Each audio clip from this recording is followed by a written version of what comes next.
शाळा आणि महाविद्यालयांमधूनच गांजा, ड्रग्ज आणि अंमली पदार्थाचं दुष्परिणाम समजावून सांगणारी एक विशेष जनजागृती मोहीम राबवण्याची मागणी आज युवा सेनेच्या शिष्टमंडळाने उपजिल्हाधिकारी संजय तेली यांच्याकडे निवेदनाद्वारे केली।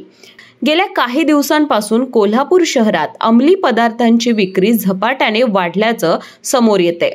पोलीस प्रशासनाने या प्रकरणांवर चोख कारवाई सुरू ठेवलेली असली तरी या पदार्थांच्या आहारी गेलेला वर्ग 90% युवा वर्ग आहे, अशी चिंता युवा सेनेकडून निवेदनात व्यक्त करण्यात आली आहे। विशेषतः 10वी पासून महाविद्यालयीन जीवनातील तरुण वर्ग अशा गोष्टींकडे सहज आकर्षित होत असल्याचं दिसून येतंय। या पार्श्वभूमीवर शाळा आणि कॉलेज स्तरावरच एक बांधिलकीची आणि सकस जनजागृतीची मोहीम राबवण्यात यावी अशी मागणी करण्यात आली।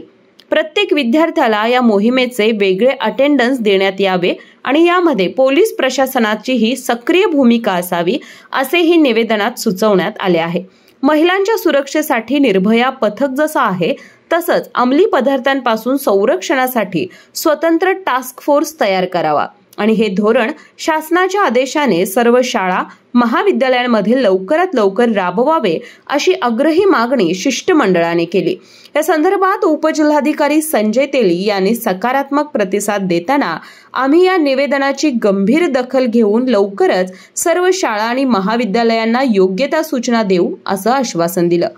यावेळी युवा सेना जिल्हा प्रमुख मंजित माने, महानगर प्रमुख सनराज शिंदे, जिल्हा चिटणीस अमित बाबर, शहर प्रमुख ओमकार मंडलिक, सुमित मेळवंकी, अक्षय घाटगे, अभि दाभाडे, शुभम पाटील, कीर्ती जाधव यांच्यासह कार्यकर्ते उपस्थित होते।